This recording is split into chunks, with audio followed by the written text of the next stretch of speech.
ಯಾರೆಲ್ಲ ಲೈವ್ ನೋಡ್ತಿದ್ದೀರಾ ದಯವಿಟ್ಟು ಲೈಕ್ ಮಾಡಿ, ಕಾಮೆಂಟ್ ಮಾಡಿ. ಹೆಚ್ಚೊತ್ತು ಮಾಡಲ್ಲ ಇವತ್ತು ಲೈವ್ನ, ದಯವಿಟ್ಟು ಬೇಜಾರಾಗಬೇಡಿ. ನಾಳೆಯಿಂದ ಕರೆಕ್ಟಾಗಿ ಜಾಯ್ನ್ ಆಗ್ತೀನಿ.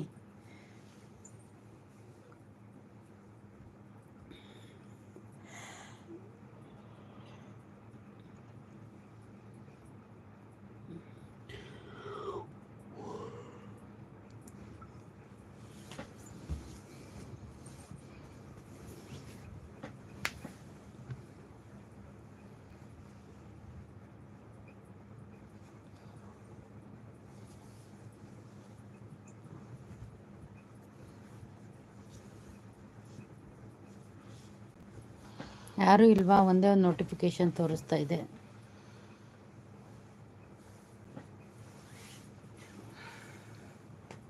ಯಾರೂ ಐಡಲ್ ಇರಬೇಡಿ ದಯವಿಟ್ಟು.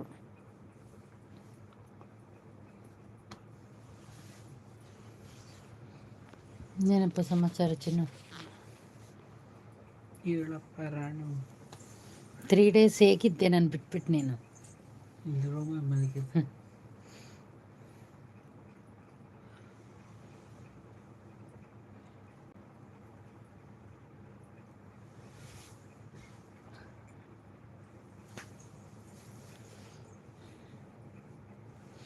ತುಂಬ ದಿನ ಆಗಿದಲ್ವ? ನಾನು 2 ದಿನಕ್ಕಿಂತ ಜಾಸ್ತಿ ಹೋಗಿ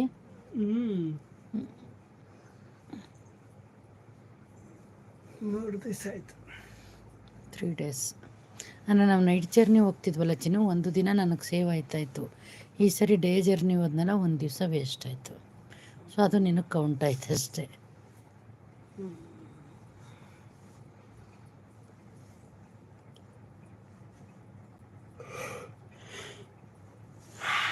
ಅಂದರೆ ಜರ್ನಿ ಭಾರಿ ರಿಸ್ಕಪ್ಪ.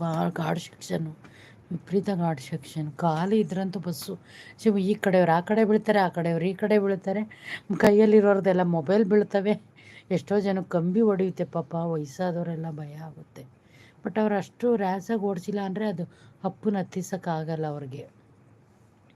ಆ ಪರ್ಪಸ್ಗೆ ಹಂಗೆ ಓಡಿಸ್ತಾರೆ. ಬಟ್ ಚೆನ್ನಾಗಿತ್ತು.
Hi Bhuvan, welcome to live program.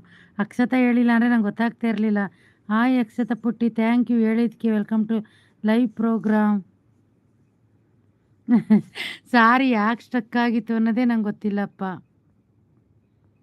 ನಾನು ಯಾರೂ ಬಂದಿಲ್ಲ ಮಲಗಿಬಿಡೋಣ ಅಂತ ಮಲಗಕ್ಕೆ ಬಂದ್ಬಿಟ್ಟೆ. ಊಟ ಆಯ್ತಾ ಅಕ್ಷತಾ? ಭುವನ್ ಊಟ ಆಯ್ತಪ್ಪ? ಹೇಗಿದ್ದೀರಿ?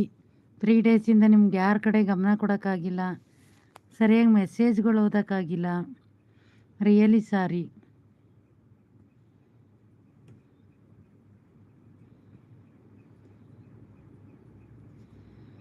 ಅಮ್ಮ ಊಟ ಆಯಿತು, ವೆರಿ ಗುಡ್.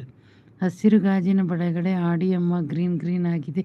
ಅದು ಏನೋ ಗೊತ್ತಿಲ್ಲಪ್ಪ, ಅದು ಕೈ ಟಚ್ ಆಗ್ಬಿಟ್ಟೈತೆ. ಅದು ಹೋಗ್ತಾ ಇಲ್ಲ. ಅದಕ್ಕೆ ಪೇಸ್ನ ಬ್ಯಾಕ್ ಕ್ಯಾಮ್ರಾ ಮಾಡಿಬಿಟ್ಟೆ. ಇಲ್ಲಿ ಮಾಡಬೇಕು.